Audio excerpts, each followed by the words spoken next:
KPCC general secretary Jose വള്ളൂരിനെതിരെ അതിരൂക്ഷ വിമർശനവുമായി നാട്ടിക മണ്ഡലം യുഡിഎഫ് സ്ഥാനാർത്ഥി അഡ്വക്കേറ്റ് സുനിൽ ലാലൂർ.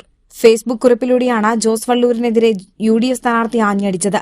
നിയമസഭാ തെരഞ്ഞെടുപ്പ് ഫലപ്രഖ്യാപനത്തിന് ദിവസങ്ങൾ മാത്രം ശേഷിക്കെ നാട്ടിക മണ്ഡലത്തിൽ നേതാക്കൾ തമ്മിലുള്ള അസ്വാരസ്യങ്ങളാണ് പുറത്തുവരുന്നത്. ബിജെപിയുടെ മനസ്സുമായി നടന്ന സി മുകുന്ദനെ ഡൽഹിയിൽ കൊണ്ടുപോയി സീറ്റ് വാങ്ങിക്കൊടുക്കാൻ ശ്രമിച്ചവർക്ക് ജനം മറുപടി നൽകുമെന്നായിരുന്നു യുഡിഎഫ് സ്ഥാനാർത്ഥി അഡ്വക്കേറ്റ് സുനിൽ ലാലൂർ ഫേസ്ബുക്കിൽ പോസ്റ്റിട്ടത്. അക്കാര്യത്തിൽ അദ്ദേഹം തന്നെ തന്റെ പ്രതികരണവും വ്യക്തമാക്കി.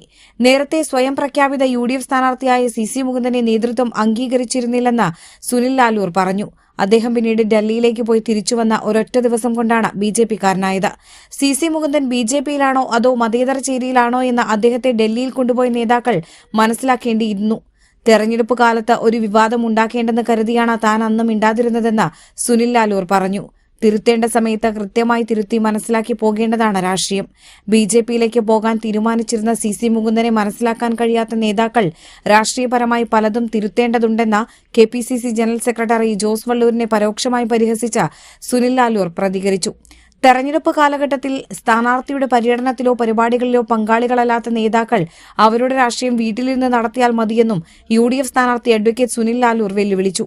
നിയമസഭാ തെരഞ്ഞെടുപ്പ് ഫലപ്രഖ്യാപനത്തിന് ദിവസങ്ങൾ മാത്രം ശേഷിക്കെ കോൺഗ്രസിനുള്ളിൽ കലാപക്കൊടി ഉയരുന്നു എന്നതിന് തെളിവാവുകയാണ് ചില നേതാക്കൾക്കെതിരെ യുഡിഎഫ് സ്ഥാനാർത്ഥി ഉയർത്തിയ വിമർശനങ്ങൾ.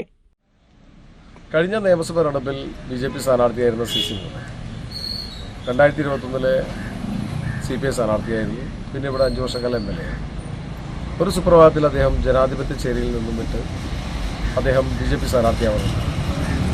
നമ്മുടെ നാടിൻ്റെ മതേതര മുന്നണിയായ ഇന്ത്യൻ നാഷണൽ കോൺഗ്രസിനൊപ്പം ചേരാമെന്ന് പറഞ്ഞ് ഇവിടെ എത്തിയെങ്കിലും അദ്ദേഹത്തിന് ഇവിടെ സ്വയം പ്രഖ്യാപിത യുഡിഎഫ് സ്ഥാനാർത്ഥിയായി അദ്ദേഹം മാറി. അത് നമ്മുടെ നേതൃത്വം അംഗീകരിച്ചില്ല. പിന്നീട് അദ്ദേഹം ഡൽഹിയിലേക്ക് പോയി. ആ ഡൽഹിയിലേക്ക് പോയത് കൊണ്ടുപോയ ആളുകൾ അദ്ദേഹത്തിൻ്റെ മനസ്സ് മനസ്സിലാക്കേണ്ടത്. അദ്ദേഹം മതേതര ചേരിയാണോ BJP ചേരിയാണോ എന്ന് മനസ്സിലാക്കേണ്ടത്. അദ്ദേഹം തിരിച്ചു വന്ന് ഒരു ദിവസം കൊണ്ട് BJP സ്ഥാനാർത്ഥിയായി. ഞാൻ അന്ന് തെരഞ്ഞെടുപ്പ് സമയത്ത് ഒരു കോൺട്രവേഴ്സി വേണ്ട എന്ന് മിണ്ടാതിരുന്നതാണ്.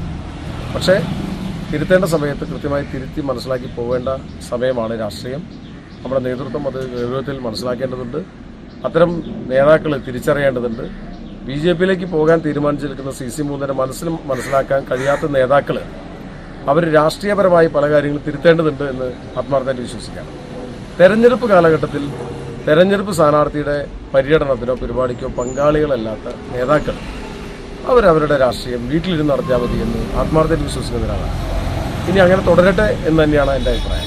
സ്ഥാനാർത്ഥിയായിരുന്ന ആളെന്ന നിലയ്ക്ക് ഇത് മുന്നോട്ട് പോകണമെങ്കിൽ കൃത്യമായി അക്കൗണ്ടബിലിറ്റി വേണം രാഷ്ട്രീയപരമായി. അതുകൊണ്ട് ഈ സി മുകുന്ദനെ പോലുള്ള ആളുകളെ ഡൽഹി കൊണ്ടുപോകുമ്പോൾ അദ്ദേഹത്തിൻ്റെ മനസ്സ് മനസ്സിലാക്കേണ്ടിയിരുന്നു എന്ന് ആത്മാർത്ഥമായിട്ട് വിശ്വസിക്കുകയാണ്. ആരെയും കുറ്റപ്പെടുത്താൻ വേണ്ടിയല്ല, ആരെയും വിഷമിപ്പിക്കാൻ വേണ്ടിയല്ല. ഒരു സ്റ്റേറ്റ്മെൻറ്റ് പറയുന്നത് നമ്മുടെ നാളത്തെ രാഷ്ട്രീയ പ്രവർത്തനത്തിന് മുന്നോട്ട് പോകാനുള്ള പ്രവർത്തകരും സഹപ്രവർത്തകർക്കുള്ള ഒരു ആവേശത്തിനും അല്ലെങ്കിൽ ആത്മാർത്ഥതയ്ക്കും വേണ്ടി മാത്രമാണ് പറയുന്നത്.